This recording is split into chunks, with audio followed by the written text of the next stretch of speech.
buying some goods from a mail order company by telephone. First, you have some time to look at questions 1 to 8.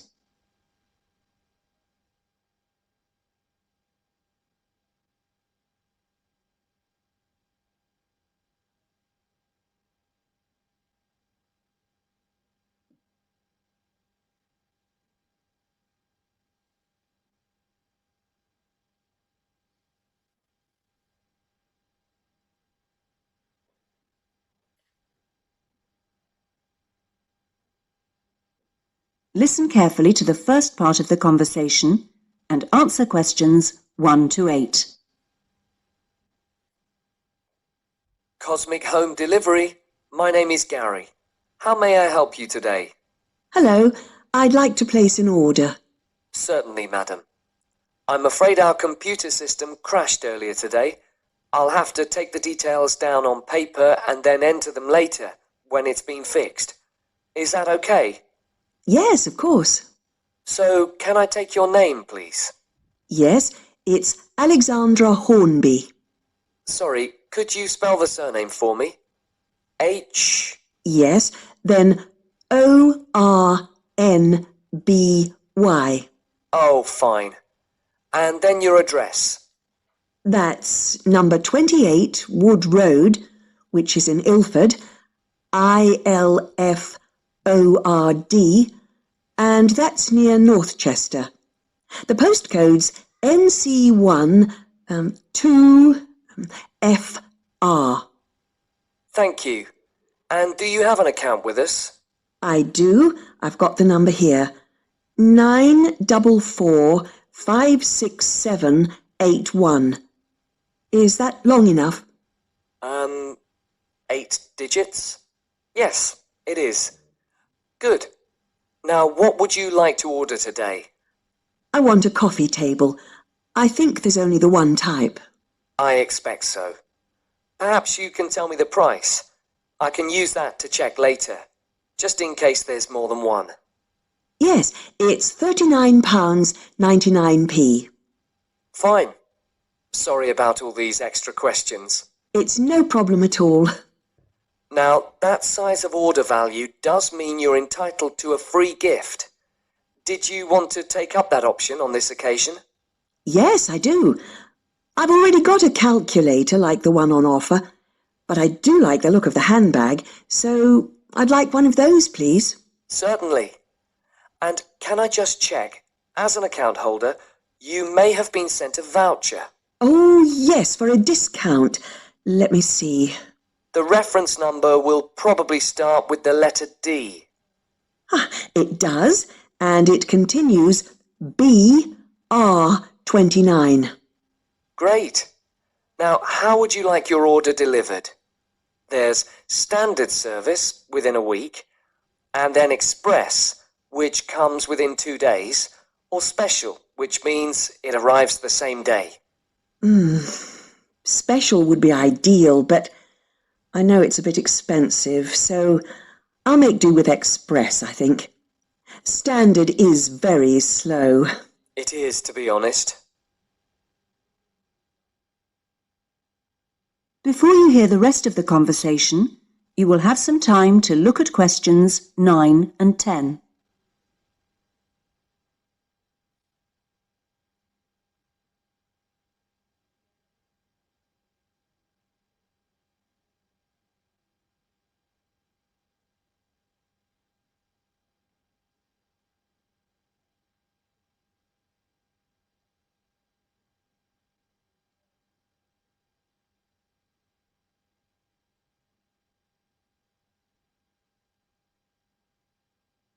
Now listen and answer questions 9 and 10.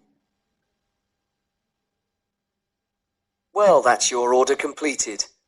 Could I just trouble you for another minute or so to ask you a couple of questions to help us improve our service as much as possible? Yes. Firstly, we do like to try and keep a record of how customers have heard of Cosmic Mail Order. How did you? Was it from our advertising campaign?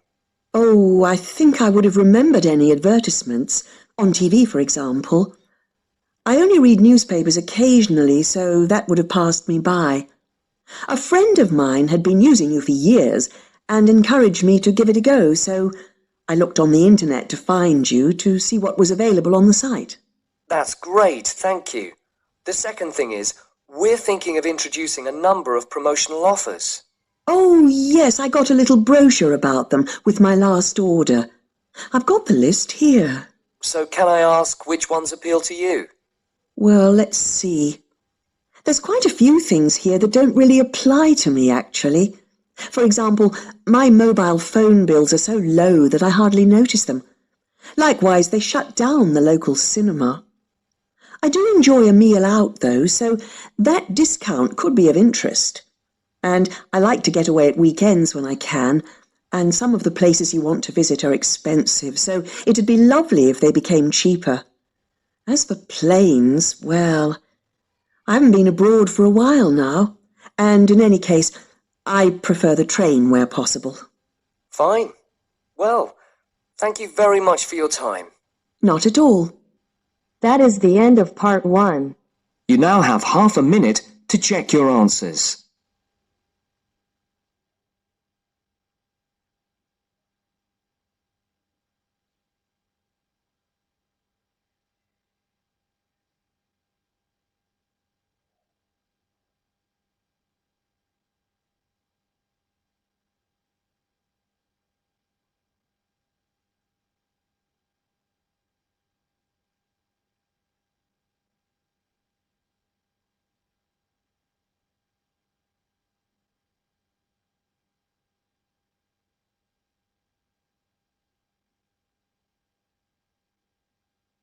Now turns to part 2. Part 2. You will hear a trainer giving a talk to a group of cyclists. First, you have some time to look at questions 11 to 15.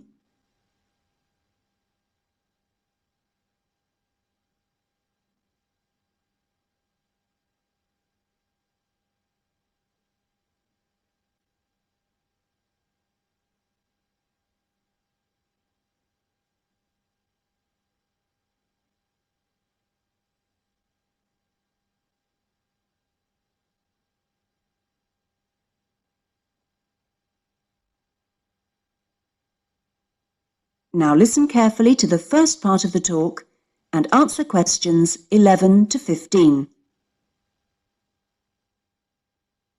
Hello everybody. It's nice to see that so many of you made it, even on an evening as rainy as tonight.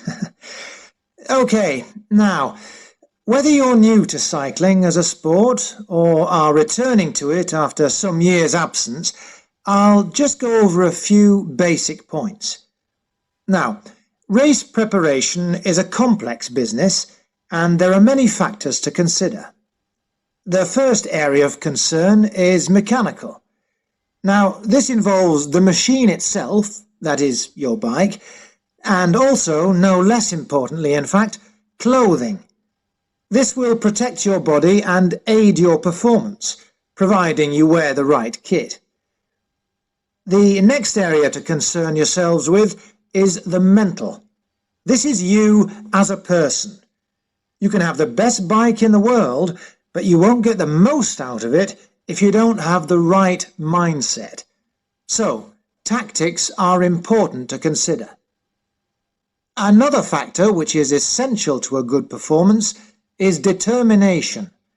You need to feel this so that you can really push yourselves to your limits. To accompany this, you also need knowledge of your bike, yourself, physics, other riders, the course, and so on. Finally, strange though it may seem after all I've said so far, you need relaxation. If you can't switch off sometimes, you won't get to recharge your batteries. Okay, and that takes us on to the physical side of race preparation. The first and perhaps most obvious aspect of this is training, and we'll come to some of the details of that in a minute.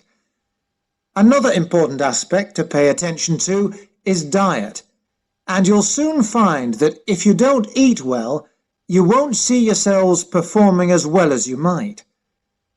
Then there's also the question of style, and you'll need to learn to develop the most effective ways for each of you to deliver your performance. And the details of this depend on which kind of event you're competing in. And finally, you need to take body care into account. You need to stay healthy in order to be able to give of your best. Right, those are the basic ingredients of race preparation. Before you hear the rest of the talk, you have some time to look at questions 16 to 20.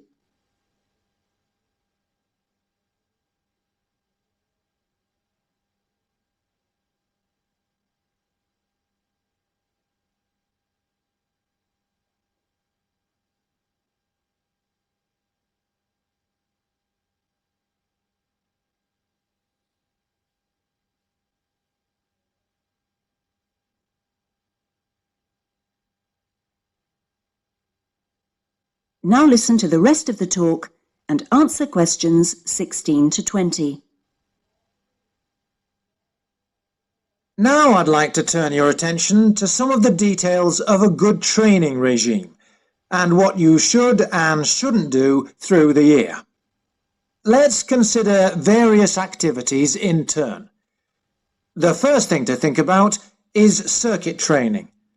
This is an indoor series of gym exercises designed to work on all parts of your body. This starts as the racing season closes with the end of summer and continues right through the cold season and stops you going off the boil when you aren't competing. It's extremely beneficial, although I would stress you do need a qualified gym instructor to tell you how to do it properly. Next, weight training. This is also very good for cyclists, and it tops up the natural strength that cycling produces. Exercises need to be arranged as part of a carefully calculated routine, and this routine needs to be sensibly followed. It's a good idea for continuity to carry on using weights throughout the year, as you can lose strength just as quickly as you can gain it. Something simpler and requiring no equipment is mobility work.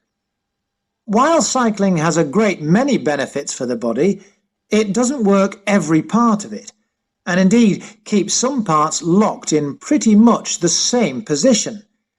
So exercises that involve twisting and turning and generally promoting flexibility are advisable before the start of each race throughout the summer season.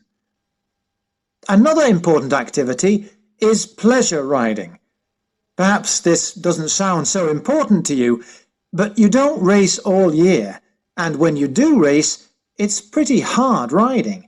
So you can sometimes forget that cycling is actually basically a fun thing to do. So, when you hang up your racing bike at the end of the summer, get out another bike and go for some gentler, enjoyable rides during the winter. Weather permitting, of course. And finally, running. This is, of course, another sport in its own right, and for this reason, some cyclists are rather sniffy about it. However, it is good exercise and maintains aerobic fitness very effectively. But it is rather hard on the knees and in different ways from cycling, so you're best advised to keep your running to out of the racing season and wrap up well against the cold when you do go. So, now I'd like to say... That is the end of part 2. You now have half a minute to check your answers.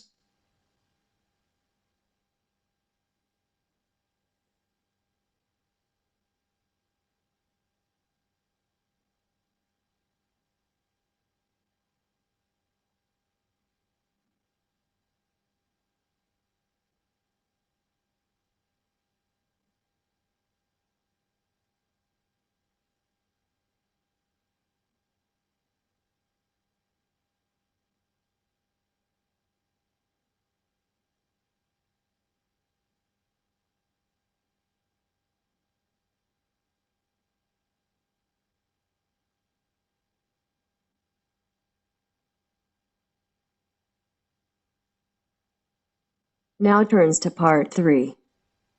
You'll hear a conversation in a university student services office.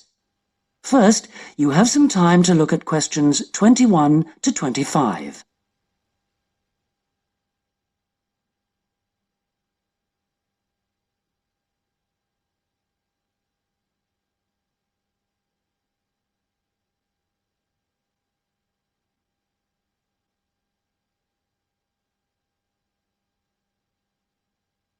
Now listen carefully and answer questions 21 to 25.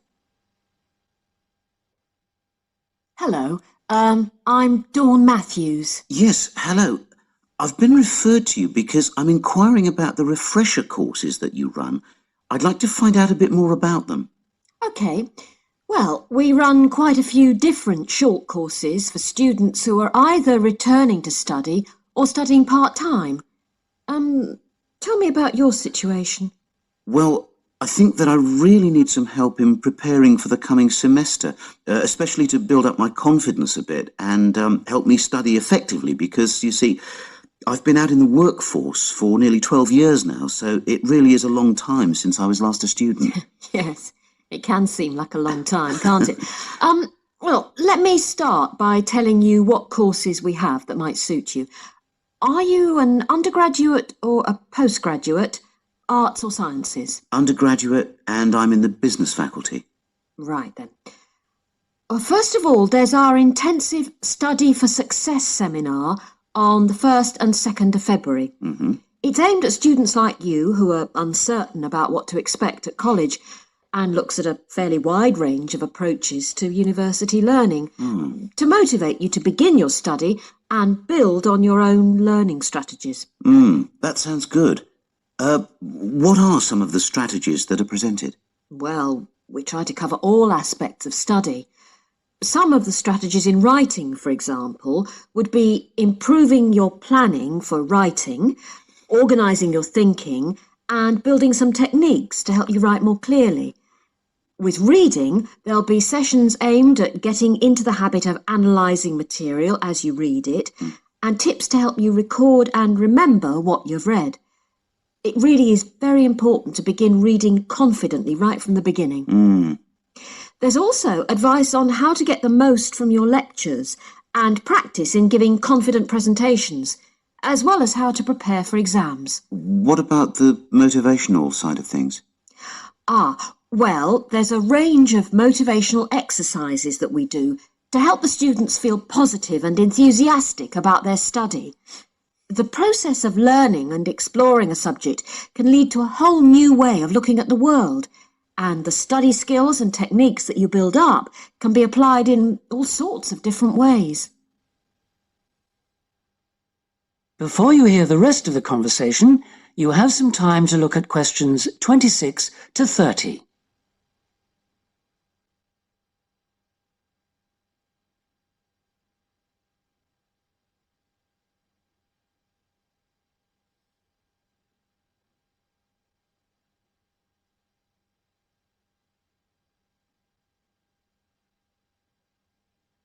Now listen and answer questions 26 to 30. Actually, I'm very excited about the whole thing of taking up studying again, but, you know, I'm a little nervous about whether I'll manage to get everything done. I suppose it's the same for all mature students. Of course it is. Two of the key components of the course are time management and overcoming procrastination. People discover that once they learn to plan their days, all the work can be accomplished and there'll still be time for leisure. Is there an enrolment fee? Well, just a minute, let's see. The cost is £30, which includes all course materials and morning tea. You have to arrange your own lunch. Well, that wouldn't be a problem. I already make sandwiches for my 3 kids and my wife and myself every day. I won't have to change my routine. No. Now, I need to tell you that this is a very popular course and it's essential that you book well ahead of time. In fact, the course convener tells me that there are only 5 places left. What other course might be good for me? There is one other that you could benefit from. It's simply called Learning Skills for University Study and is on 3 consecutive mornings starting on a Monday from 9 to 12 and costs £25. This is aimed at upgrading the study skills most school leavers have and help them cope with the increased demands of university study. It focuses mainly on making students more responsible for their own success. What sort of things are covered in this course? Well, basically, it's more advanced thinking, note-taking, reading and writing strategies, but also some input about stress management. I think I'd be better off starting from the basics and looking at all the strategies, don't you? Yes, from what you've told me, I think that's more in line with your situation. All right then. Can I book a place on the Study for Success seminar course now? Yes. Let me just get out a registration form and take down your details. That is the end of part 3. You now have half a minute to check your answers.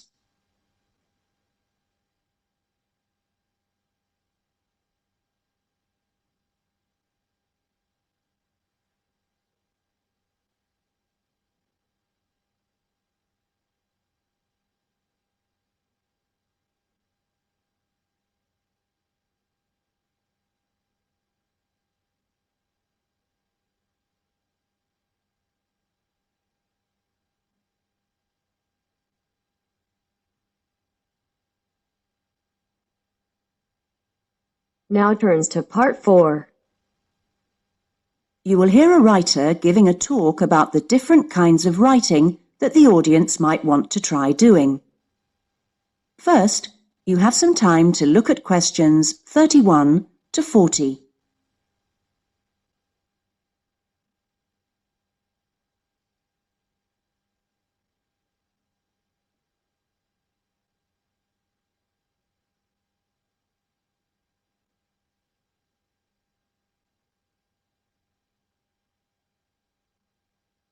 Now listen and answer questions 31 to 40. So I'm now going to say a few words about the various different kinds of writing you may want to consider. Each has its own challenges and rewards, and it's really a question of seeing what suits you best.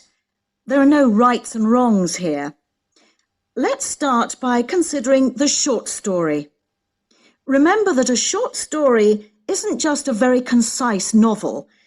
There are 3 basic styles: the story itself, the slice of life section, and the surprise type, and all of them are equally valid as treatments of the genre.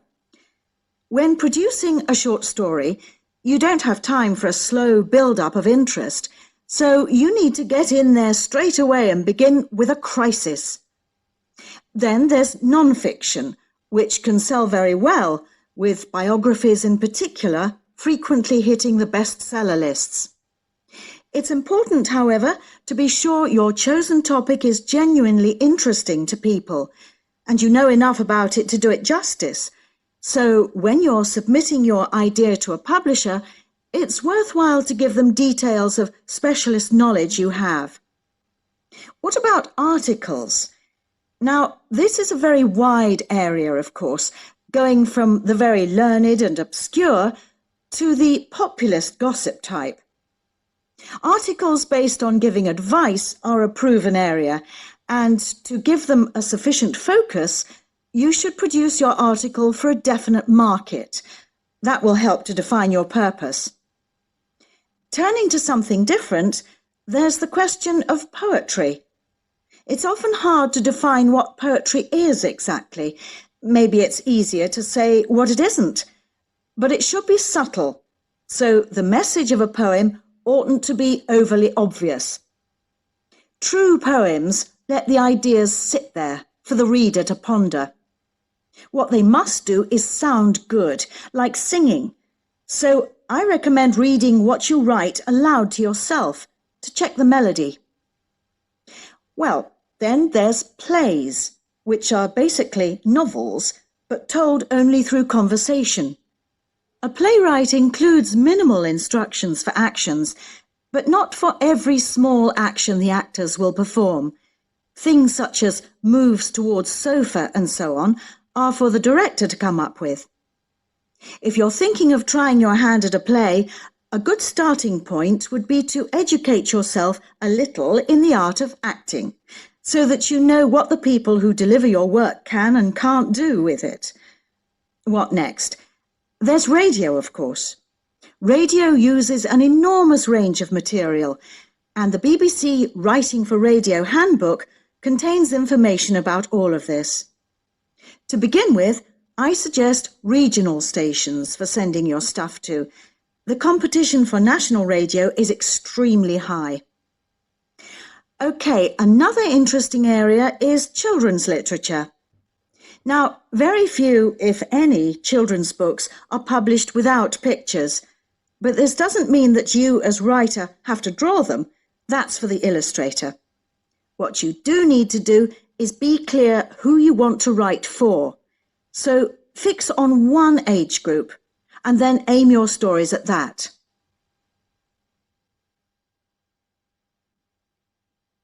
Right, I've saved what I consider to be the best and the hardest till last, the novel. Very long and very difficult to do well, but certainly not impossible, as any bookshop shelves will confirm. One of the first things to decide is from what point of view you will tell your story. A popular choice is the first person, and this technique certainly gives a sense of immediacy for the reader, while many new writers find it easier to project themselves into their main character if they can write in his or her name. But that assumes, of course, that the main character is somehow like the writer, which may or may not be the case.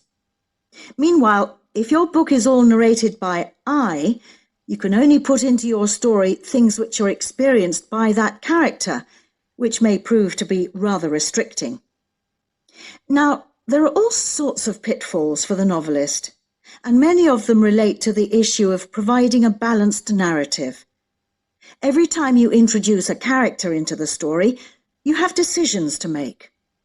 Of course, you want to populate your landscape with a variety of people to maintain interest, but don't feel you have to decorate every one of them in elaborate detail. The same goes for irony.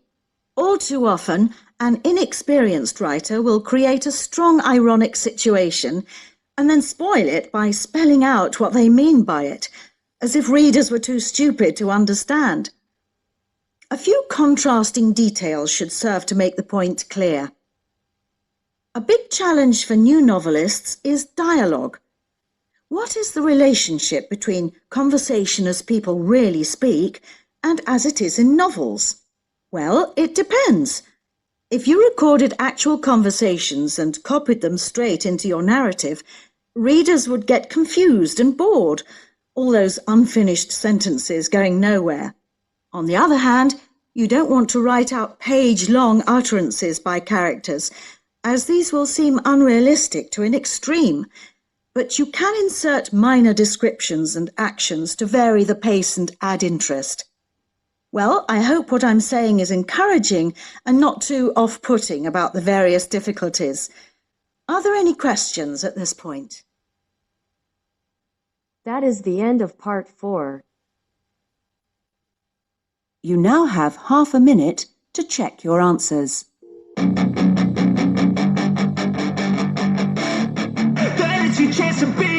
Hey kid, don't ever let them get inside your head. They'll tell you what to do in life instead of everything you know that you could get. Don't let them guide your life towards regret. I'll fight for what I love with every breath.